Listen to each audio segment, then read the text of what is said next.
Count them up. 9 straight victories for your St. Louis Cardinals. Who the heck had that on their bingo card for 2025?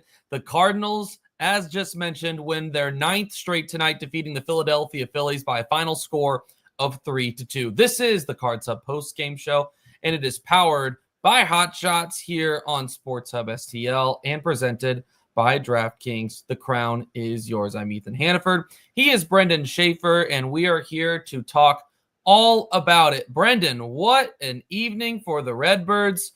They go into a hostile Phillies crowd at Citizens Bank Park, always a tough place to play. And the Cardinals not only continue to have success in this recent stretch, but they also continue to have success against a solid Phillies team. Overall, just a solid, high-quality baseball game played tonight on both ends, and the Cardinals get this one done.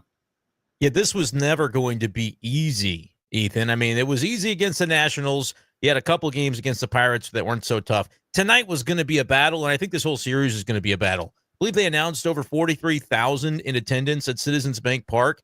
I said earlier today on another show, this is going to be as close to a playoff environment as you're going to get in the month of May.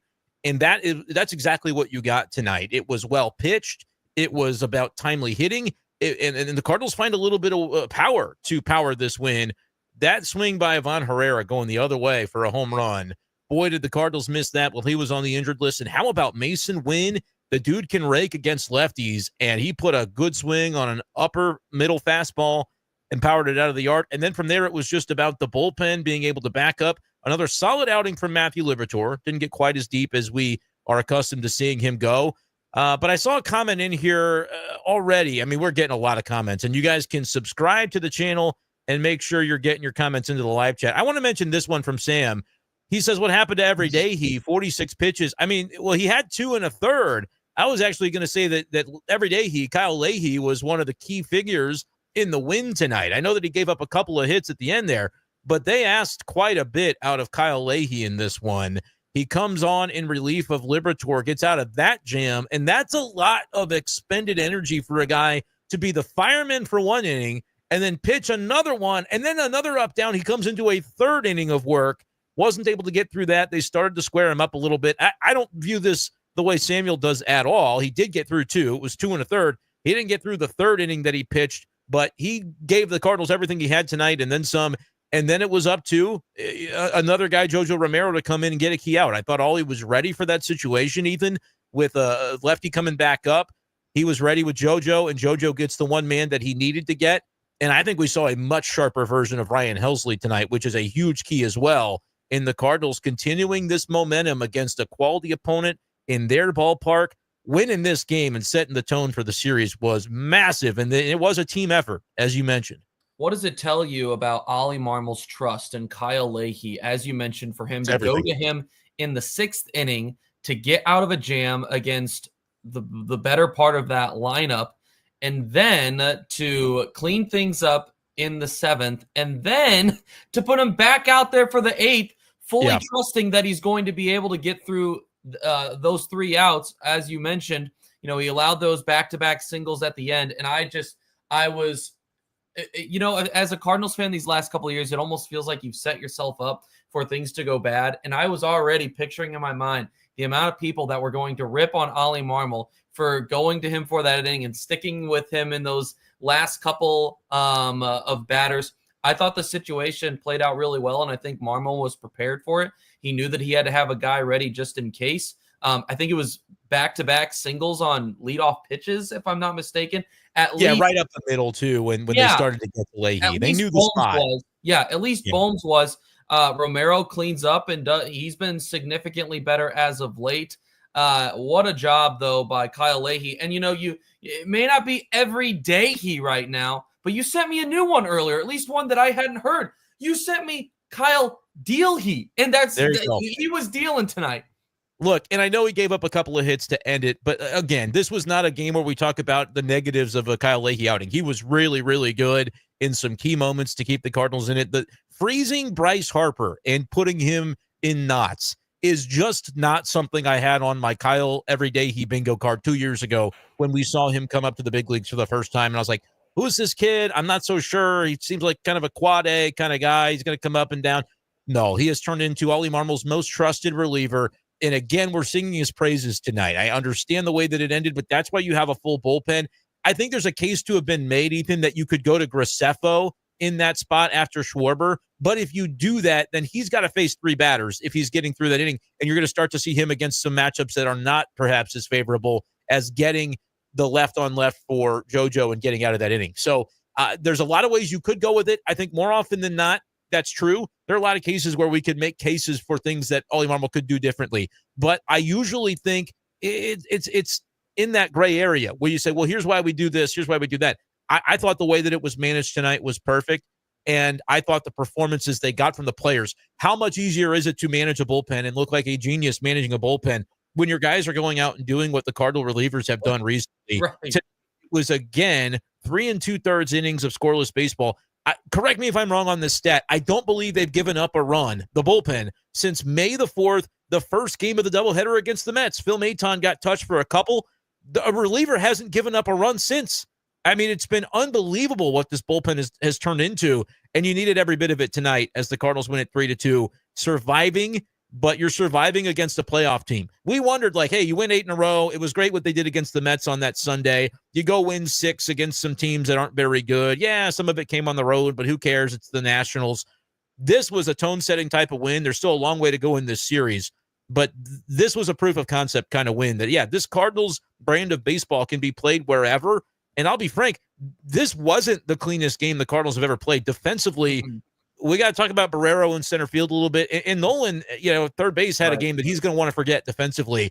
But I want to say this before we kind of rip on Nolan a little bit. The edge was there in his game, and it was almost like it was he was thinking a little bit too hard on a couple of those grounders to third. The play he made running to second base, tagging up on that fly ball to center field, led directly to the Cardinals' first run. And it was aggressive. It was borderline reckless. And I loved it because I felt like this was the type of game where you would need something like that to go your way. Maybe a couple different things to go your way in a game where you're probably not scoring a bunch against Christopher Sanchez. You know what he's about. You've seen him before. And it was exactly the type of game that we thought it would be. I would say other than, the second misplay by Arenado, Liberatore would have been through 6 innings and we'd be talking about him having a great outing too. So this was just a really good ball game. It felt like a playoff game by the time it was all said and done. It really did. If you had the chance to hear Chip Carey this morning with Randy Carricker and Brooke Grimsley, he talked about Nolan Arenado and his desire to compete and how bad he wants to win ball games. How often do you see guys tagging from first to second that have been in the league as long as Nolan Arenado? Yeah. I can think of 2 in recent history. I remember Albert doing it years ago on Yasiel Puig. Yeah. And I can think of Nolan Arenado doing it tonight. Now, I'm not saying there aren't other examples out there, but 2 fresh examples of Cardinals in my mind that have done it, right? And it is telling of the desire to win. And I think that says a lot about the heart that Nolan Arenado has and his desire to win. But it also sets such an amazing example doing those kinds of things constantly, not only about the work ethic, but also about the attention, the constant attention to the game. And I thought that play was really telling, despite not having his best night defensively. Yeah, he's going to want to flush that one away quickly defensively. But I think that the tone and the example, the edge that Nolan Arenado is playing with specifically right now could go a really long way for some of these young guys. The example he's setting, the tone that he is setting for what is expected every single day when you show up to the ballpark. And I think that that's a very good thing. And it's proven to be a beneficial thing for the Cardinals, who didn't even expect to have him around this season at one point. That's all we talked about, it felt like, during the offseason. So he'll flush this one defensively, but overall, still love the heart that he was showing. Can we talk real quick about Ryan Helsley? I know you mentioned it earlier. Ryan Helsley ends up facing 8-9-1 tonight. Works a full count against Trey Turner to end the ball game, but that feels like an at bat that that slips has slipped throughout the season for him. And all of a sudden he's dealing with the heart of that Phillies lineup and getting in some trouble. How important, this comment right here from Mason Windu, best name in the chat by far. How important is it for him to be getting consistent work in order to stay sharp? And I have to imagine he's probably going to be getting consistent work over this upcoming stretch of games with the quality of opponents St. Louis will get. So hopefully we continue to see this version of him. But how important do you think that that's going to be in his game, Brenden? I mean, it's big, but you can't control some of that. You can only control the controllables. Getting some situations where you're playing tight games, it's probably going to happen this week. You know, you're facing the Phillies, you're going to the Royals where they've got more wins at home than anybody in baseball coming into today. So it's going to be those types of environments where I think you could end up seeing more of Ryan Helsley.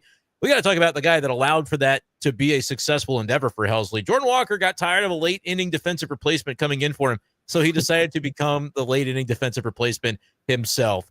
That was a ball that I think if Jordan Walker isn't barreling into that spot on the earth, Victor Scott is probably able to navigate, but he also had to not run to the same spot because he would have perished, obviously, if he collided with Jordan Walker. Right. So that's part of it. I'm not saying Vic couldn't have gotten there, but because Jordan Walker had a bead on it, Vic had to sort of concede to him. And you don't always see that, a center fielder conceding to the right fielder. You know, Vic could have beat him to the spot, but he would have paid for it, right? It would have been like a linebacker coming over the middle. It wouldn't have worked well. So you're Jordan Walker in that spot. You're confident. You've got a beat on it, and he makes the play. That confidence, can he just find a way to bring it to the plate? Because what he has done as a defender is incredible. It's nothing short of impossible. What he and John Jay have been able to get together and do over the offseason, he deserves a lot of credit. John Jay coaching up these outfielders. Jordan Walker is a confident right fielder with the way that he is playing right now, and he made the game-saving play to make sure that didn't get any spicier for Ryan Helsley than it needed to be. So I agree with the comment. Getting work for Hells would be great. It's more going to be dictated by game scenario and the scenario of the upcoming series. I think you're going to see more of him, and if he is that version that he was tonight, man, was that nice to see from Ryan Helsley. I do want to bring up, because there's some people booing the nickname. The nickname on Deal that's more of a work in progress. He will remain Kyle every day. The new nickname stinks. The old one doesn't. That one is not dumb, so I'm not going to stop. And actually, I do have Leahy on one of my fantasy teams. It's a dynasty league, and you might ask, well, he's a reliever. How valuable can that be? I legitimately think the Cardinals could consider him as a starter for next year, so I'm actually thinking ahead by stashing Kyle Leahy before that could potentially happen. So those are my Kyle Leahy thoughts. Those are my Ryan Helsley thoughts. What a win. Who have we not touched on? Ivan Herrera. I mean, that opposite field power that he has, Ethan, the Cardinal lineup was missing a guy that can do what he can do. He loves to hit. Maybe that's all the Cardinals are going to ask him to do, because they are getting really, really good production from the catchers. Pages has been incredible behind the plate. Pozo has really, I think, exceeded expectations behind the plate, but he hits as well. I think for right now, I know it may be to the detriment of a guy like Gorman and Burleson getting more playing time. This is a Cardinal lineup that in a lot of ways I think you kind of have to roll with. Obviously, Vic is going to be in there to start most games over Barrero. But there's just something about, hey, Herrera, go out and hit. It's what you're great at. And right now, the Cubs winning games 9 in a row. Be that as it may. It's just going to be go play, and you'll catch a game or two a week, maybe if that. They'll have to get him back into the mix before long. But right now, I mean, if I'm Ollie Marmol, I'm managing to keep this win streak going as long as possible. And if it ain't broke, I'm probably not as inclined to fix it. I might not play Herrera behind the plate until they get a loss. And then I might say, all right, now we'll kind of get back into the rhythm of things. It feels like every mounting game right now is significant to Cardinal Nation. And look, they might just have a plan in place where, no, Herrera's catching tomorrow, you dolt. Like, you should know this. But I just look at what he's doing at the plate and say, hey, you focus on that big guy and continue to look great. And he has been so important to this lineup. And this was a nice swing to see from Herrera tonight to kind of bridge the gap between the IL stint, where now it's like, all right, here's a significant moment for him after missing a month. Keep going. He is a dog, Leo. He is an unbelievable hitter and might be that power bat that the Cardinals have been trying to develop for several years internally and just haven't been able to get over the hump on some of these guys, prospects turning into superstars. I'm not saying Ivan Herrera is a superstar yet, but he is certainly a big league hitter and a guy that you want in the lineup every single day. Yeah, when you see a guy that is, that's a 96 mile per hour sinker on the outer half, left up a little bit, that pitch from Sanchez, but that's, that a hitter is feeling it when you're able to hit for power the other way like that. And it was a opposite field bomb. I mean, like that's not a guy that's looking to hit home runs. That was a line drive that was at 108 miles off the bat, and I think had a 20-degree vertical angle. So I mean, it's not like he's trying to hit home runs right now. He's hitting the ball hard, and he's hitting the ball so hard that line drives are carrying out. And it says a lot about where Ivan Herrera is right now.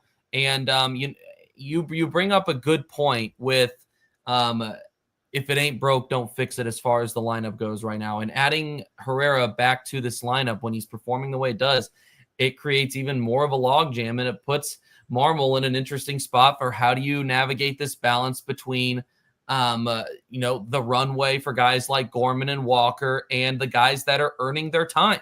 Ivan Herrera is earning his time at the plate. And I saw that I gotta find where it went. It was from Chewy here. I'm sorry, it was from Pushing Daisies. It says, if we keep playing this well, do we change up the game plan for the rest of the season? Do we switch up to keep winning instead of the development path? Hey. And I tell you what, hey, this is the question that fans are going to start asking the more that you win ball games. Yeah. And I think that maybe it's a little bit early to be addressing it right now. But well, eventually it's going to need to be addressed. Let's address it, but I want it to be interactive. I want you to tell me, Ethan, when we're talking about that, what do we actually mean? Who are the players that we're talking about that have to either be on the chopping block, or what are the ideologies that have to be on the chopping block? I think, let me name two that are obvious. It's Walker and Gorman playing time offensively, because what are they going to provide to the lineup? Those are two. Right. And I would like to add a third, which is Ivan Herrera behind the plate. How much does that matter versus just get the dude in the lineup because he rakes? Those three things, I think, are three big things. And I don't know how much the third thing even matters anymore. Like, they're kind of showing you what they're going to do with that third thing, and it's working. We'll see the extent to which they get him back behind the plate soon.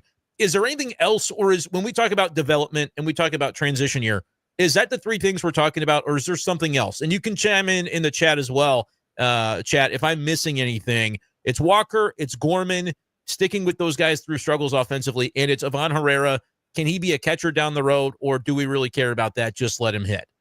Anything else? That's a good question. I would say that those are the top three. I would put a tier below it is the usage of Alec Burleson. They afforded him I guess I would say, flexibility because of his slow start, because of the team's slow start, I think. But his opportunities are going, and I know he's been hitting better as of late. But right now he's being, if Ivan Herrera is going to stick at the designated hitter position, then Alec Burleson's at-bats are going to dwindle. He's going to be limited. I wouldn't put him at the level of a Nolan Gorman or a Jordan Walker. But I think that as far as who else is going to be affected by the current usage of the way that Ollie Marmol is using his roster, setting up his lineup, he's going to... If it continues, he's going to continue to see less playing time. He's going to continue to see time as a bench bat that's going to get some opportunities against right-handed pitching. But I think you're going to see his at-bats dwindle potentially if the play continues. We're still early in the year. When I look at this roster, it's a little bit it's a little different than a couple of days ago. But in large part, you've played a little bit over 40 games and you've won a couple more than 50% of them. You've really seen two good runs. Well, I mean, this one obviously being a really good run, and you've seen two bad runs. That's what this team has been early in the season. So until they continue to prove that this is going to stretch out and be more than just a 9-game stretch where they happen to play good baseball, I'm still trying to remain patient with some of these guys. The runway has to still be there. I'm saying to myself right now, for Nolan Gorman, for Jordan Walker. But if your team continues to play and all of a sudden you're looking in a couple of weeks and you're 10 games above the 500 mark, then I think that question is going to become a lot louder than it is right now.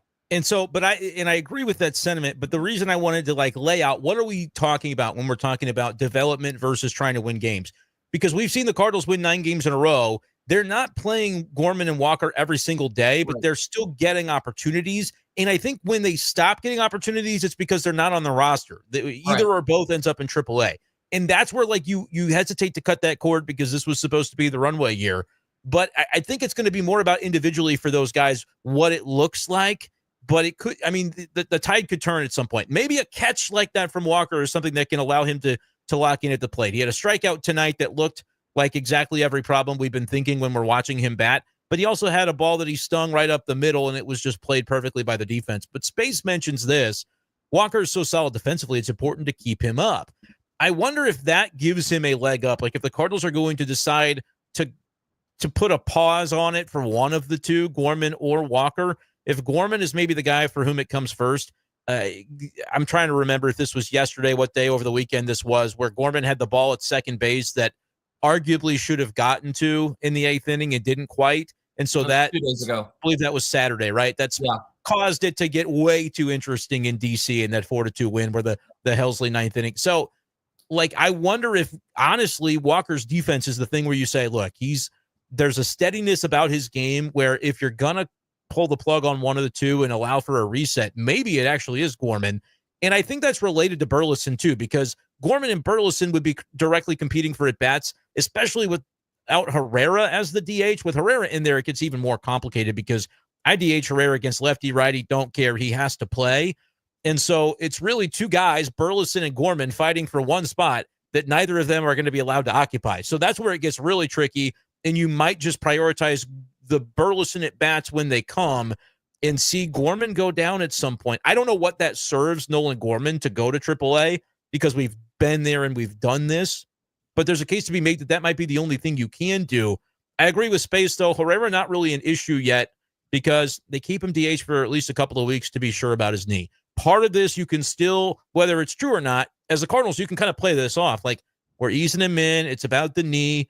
But I think we can all see it's also about Pedro Pagés is really good behind the plate with how he's handling the staff. I'm not even saying that Ethan has a knock on Herrera, what he would be doing. Like, we can't judge him on what he might potentially be doing. We saw him in the beginning of the season. The throwing was still a work in progress, to put it kindly. But I want to praise Pagés for what he's doing behind the plate. I think the Cardinals do too. They very clearly trust him. The pitchers trust him. And Pozo has gotten into that role as well where, shoot, it's not a traditional roster construction to have these three guys, but it's working right now. And so I really don't think you can possibly argue with it. Brenden sort of adding on to the Walker thought, batting toward the bottom of the lineup, let him play defense like he has been. He's not a liability out there. He's a plus, I would argue, at this point. And if his bat's not helping you right now, you bat him 8th and you see that through. But does that put Gorman on the chopping block, Ethan, if somebody ends up going on the chopping block at some point? Well, and it may not be permanent. That added that too. Yeah, Jordan Walker's been good defensively, but I still think that I would still argue there's a better defensive lineup without him there. Maybe that's a hot take. I don't know. What would that lineup be? I'm not disagreeing, but that would be Nootbaar in right field. It'd be Donovan in left field, and then I guess it would be. I actually do disagree. I think Walker is a better defender, full stop, than Gorman is at this point. I mean, yeah, I guess so. I mean, I'm trying to map out the options here. I mean, either I guess if Nootbaar is in right, then it's either Burleson in left or you said better defensive lineup. Donovan in left. I'm just actively processing this. I think I probably would agree after going through and kind of processing that out. Gorman's not a terrible second baseman, but he's not plus. And I would argue that Walker is making his way toward maybe being plus in right field. Yeah, no, you know? As I actively process that out, I think that there probably is Brenden Donovan can't. If there was a guy that could in baseball play two spots at once, it would be Brenden Donovan, but he can't play left field and second base at once. So I digress and say that I think as of now, Walker probably is the best option defensively in right field. If you're just valuing defense, it's still Michael Ciani. I know that's like bonkers, sure, of course. But I'll tell you what, if Michael Ciani was playing center field tonight, the Cardinals win this game more easily. It was not a strong effort from Barrero, where I think it's like, is it the moment got too big? I don't really know. This was a moment type of game, and he just didn't look super comfortable. The play we're obviously looking at where he broke back on a ball that if he had come in and caught it, it would have been a different scenario there. And I think I said originally, like, I don't know if Vic gets that, but then I saw the replay, and I was like, oh, he took a step and a half back. Yeah, Vic gets that without much of a problem. So and I'm not trying to go overboard ripping Barrero, but even the play that he made later in the game, kind of over his shoulder, where the runner I got a little advanced nervous for a second second. or third. Held my breath for a moment.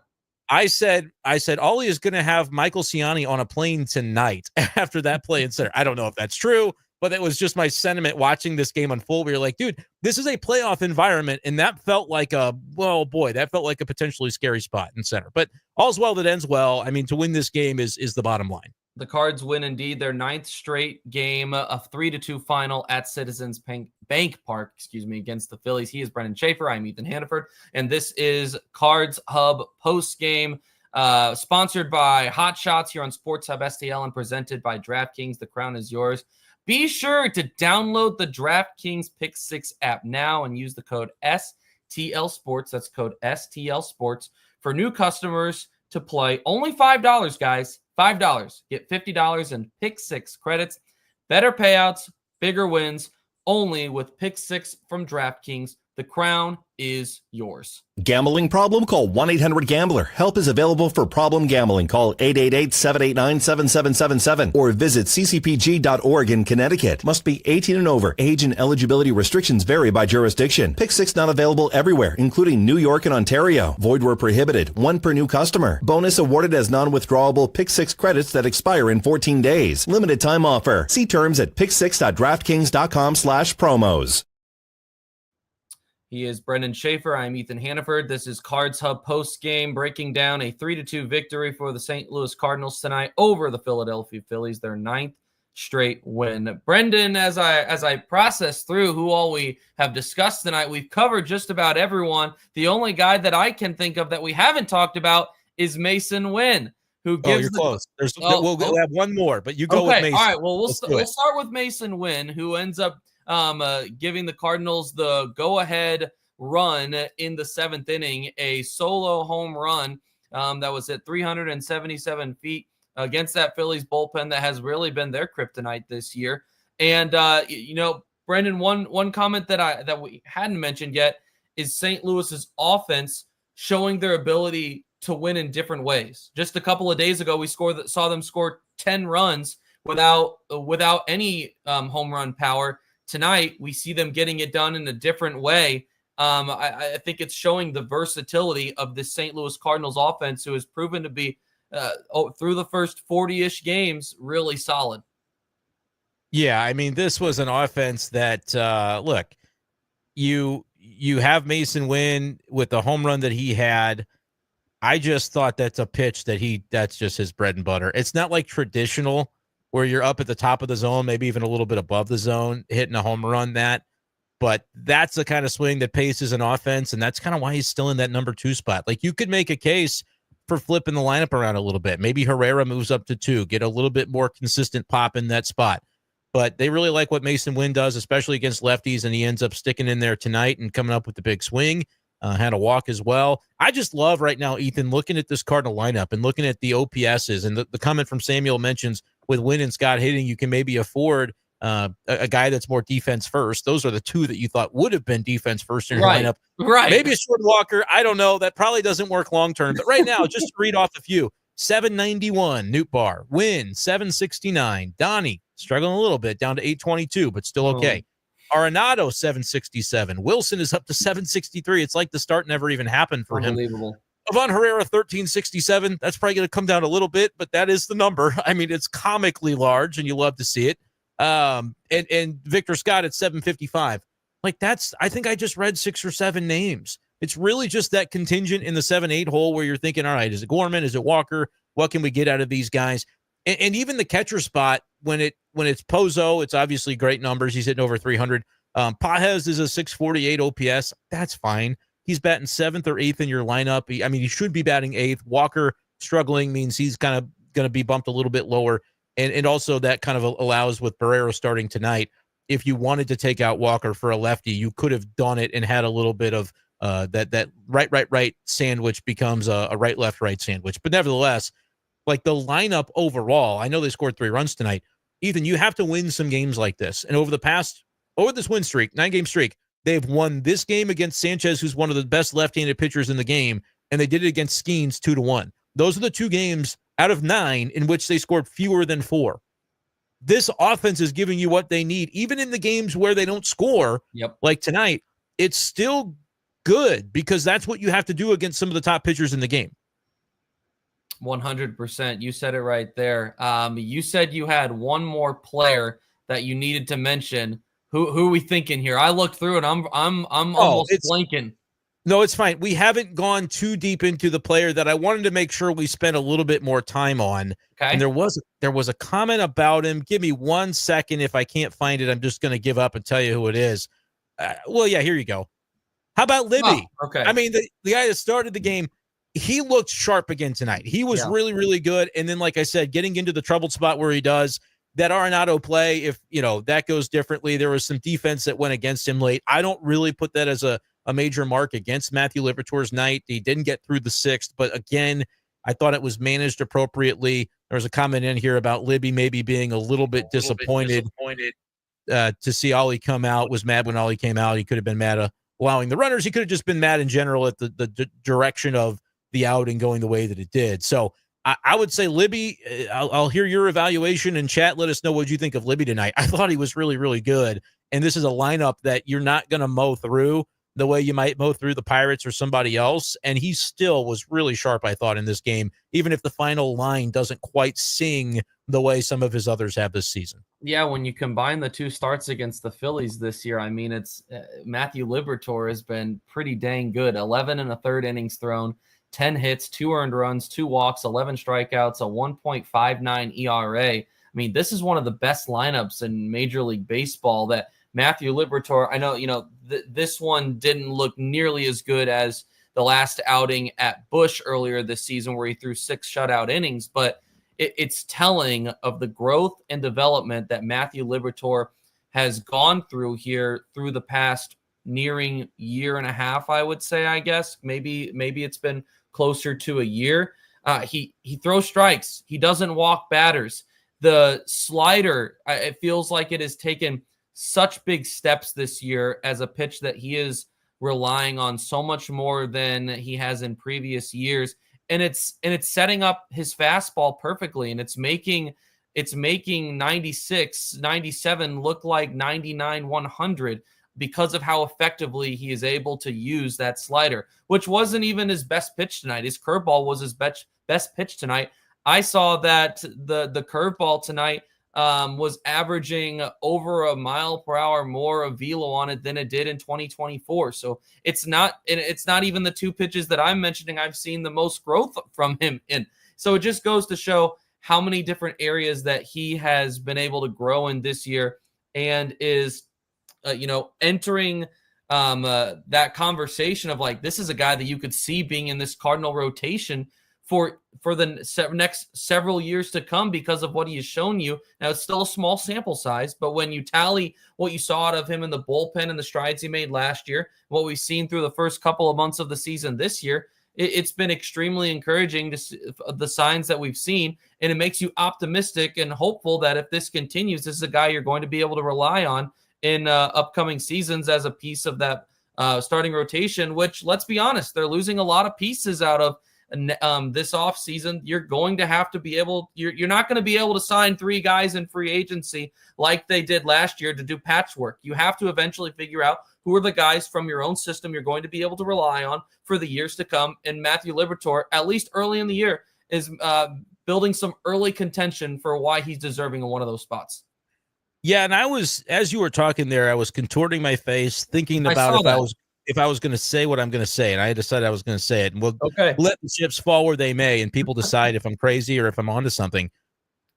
And I'm thinking through, and there's going to be a name or two that people are like, yeah, but what about this guy? Matthew Liberatore, to me, and maybe it's obvious and it's not that hot of a take, Matthew Liberatore is the most significant pitching asset in this organization. I'm including contract. He's the most significant pitching situation, the most significant pitcher, all things considered, in the organization. Every prospect included, every guy on the big league roster included. He is, to me, the most significant, meaningful piece to have in this organization as you think about roster building, because he has a chance to be an ace caliber pitcher for the rest of his time with St. Louis. He has a chance to, the types of stuff that we were not even dreaming about. a year ago, certainly not 2-3 years ago. I don't even know if it's a hot take. Like, you could talk about Quinn Matthews, and look, I'm high on him. He hopefully gets healthy and gets to be doing exactly what Libby is doing in this rotation right now. You're talking about a guy who is contract cost controlled with a 2.9 ERA, and I know it's only been 6 weeks or whatever it's been, but he's doing ace things right now. And I don't know if he sustains it all year, but to have that guy controllable, not going to cost anything for, he's not even ARB eligible for another year or two. I don't know exactly off the top of my head what Liberatore's contract status is, but it's favorable when you think about he's been up, down so many times. He's not a free agent until after 2029. So you're talking about, that's a great situation. He's the most significant pitching piece in the organization, and that is exactly why you give him this runway that you have if you're the Cardinals. You say, look, I don't know if it's going to work. He wants it to work. We'd love for it to work. Makes that trade look better. Yeah, why not? This is the development year, a transition year to transition you to what you're going to look like in the future. You're going to look like Matthew Liberatore leading the rotation in the future. That is what it looks like to me so far. If he maintains this and the mentality is there, the work he's putting in behind the scenes, I don't know if people fully appreciate the different things he's done to put himself into a state to be able to produce the way that he is every fifth day right now. So that's my name. Other people will say McGreevy can become an ace, and I think McGreevy can be very good. For me, if you were doing a fantasy draft on MLB The Show, and you're like, who are the most valuable pieces in the Cardinals organization on the pitching side of the ledger, I don't know if there's anybody ranked higher than Matthew Liberatore at this point. Boy, how high in the ranks he has climbed this year as well. This is a guy that prior to, even halfway through spring training, at what point did the Cardinals say he's going to start games this year? That's a great question. Felt like it was, this is a bad term. This is a bad word to use, but it felt like like an afterthought almost. Like it was so late that it was like, yeah, you know what? Let's give him a shot, because it felt like the Cardinals already had their 5 set going even into spring training because they had all of the veterans. So it felt almost like this, we all just kind of assumed that's what worked for him last year. Let's stick him in the role that's going to continue working for him. And the Cardinals late in the spring say, you know what? Let's do it. Why not? This is about the year of youth. And everyone's like, oh, okay, sounds good. But who would have thought that this is what it would be? And the last thing I'll say on it is and I'm sure it's by far the sweetest for him, but how sweet it has to be, the amount of ridicule that he experienced, the amount of pressure that he faced in the first several years of his career because of all of the comparisons to Randy Arozarena and everything that he immediately was in Tampa Bay. All of the expectation was, you have to be this level of player so that we don't look bad. And do it right now. And do it right now, because that's when Randy's doing it. So you go do it. Yes, and he has overcome that. He has put that aside, and he is focused on the work that he is putting in. I'm not saying it wasn't easy. I'm sure there was times when it was really difficult, when the noise was getting loud. But kudos to Matthew Liberatore, because when you see the things that he has had to endure to get where he is right now, it makes the story so much sweeter at this point. Kudos to him. He's deserved everything that he has accomplished so far this season, and there's still hopefully a bright future ahead of him. And again, it looks as though there will be. We know it's early in the season. I want to identify, maybe I don't know the exact day that the Cardinals, decided this was going to be the way that they approach it. But I remember you and I were doing a pregame show, basically a Saturday in spring. It felt like that last start that Liberatore made. We're like, oh, Libby's going to actually start the game today. That's weird. And I said, look, I don't think they're doing that for no reason, but we hadn't seen him start yet. I think they had the idea in the back of their minds. And frankly, they probably expected the guy or two to get hurt, and it never happened. All spring, we were like, so what happens every year is a guy gets hurt. And then what happened? Nobody got hurt. And so they never really had the opportunity until push literally came to shove, and you're seeing how good McGreevy looks. You're like, well, he doesn't know it, but he's going to AAA. That stinks. You're looking at Steven Matz. It's like, he doesn't know it, but he's going to the bullpen. Sucks to be him. But like all these things, they had those guys that were in for those roles performing so well in spring, and the guys that maybe weren't as performing as well, they were already a shoe-in for roles. You knew Sonny, you would be there. You knew, Eric Fetty was in the rotation. Palante was going to get a spot. And so it was just one of those deals where when they did it, that last appearance of spring for him, I was like, feels notable. And he went out, and I want to say he threw like 4 good innings or whatever it was. And from there, they thought, like, it was as simple to me, Ethan, as push came to shove, and they had to go, what are we going to do? Like, what are we as an organization? Are we going to kind of do the same thing we've always done, which has gotten us to this position of we don't really love where we're at? And sometimes that means prioritizing contracts even to a fault and beyond a fault, where, like, I don't know, he's the veteran, so he'll probably be in the rotation. Yeah, Steven Matz. What does that serve you as an organization long term? Yeah, I agree. Steven Matz is awesome, and they're fortunate right now that he's panning out as a leveraged lefty. Like, that's awesome. But what does that serve you if the decision is truly one or the other, and you've got to say it's Matz or Libby, make a call? What does it serve you to pick Matz and never find out what Matthew Liberatore? It was a no-brainer in retrospect, but I think in the moment was a little bit of a decision that caught people off guard. It was the right call, and the Cardinals deserve credit for making it. 100%. Before we wrap up here real quick, tomorrow, the Cardinals and the Phillies, game 2. You thought tonight was a pitcher's duel. Well, get ready for tomorrow, because Sonny Gray and Jesus Luzardo will face off, and both have been excellent to start off the season. You know, I was so looking forward to using the "It's always sunny in Philadelphia" quote, but it's supposed to actually be raining tomorrow in Philadelphia, so I'm afraid that is not going to be the case. But let's hope that if they're able to get the game in, that Sonny continues to shine, because he was excellent in his last start, and in large part he's been pretty dang good to start off the year. And let's see if the Cardinals can get this win streak here to double digits. Boy, would that be something. Would be something. And I want to say one more thing before we go. The Cardinals have won 9 straight. It's a very exciting time to be following this team, and you should continue to do so with us at Sports Hub STL every night after these games. I believe I just happened into doing the post game tomorrow. I think somebody else was scheduled, but apparently he's going to a concert of some variety at Busch Stadium. I'm not really totally sure what's going on with that, but I heard that he was on the schedule and then he kind of flaked to go to a concert. So anyway, I'll be there tomorrow night, I believe, with Joe Roderick. Who the hell would have the audacity to do such a thing? You know what? I don't know who it would have been. Let's discuss after the show who the jerk was that did that, and I'm going to confront him about that. Yeah, we're going to find out. But all those jokes aside, the thing I actually wanted to say was stop looking at the division standings for a minute. And I'm not saying that it's not significant that the Cardinals, no, because you're going to disagree with my reasoning. Well, maybe you won't.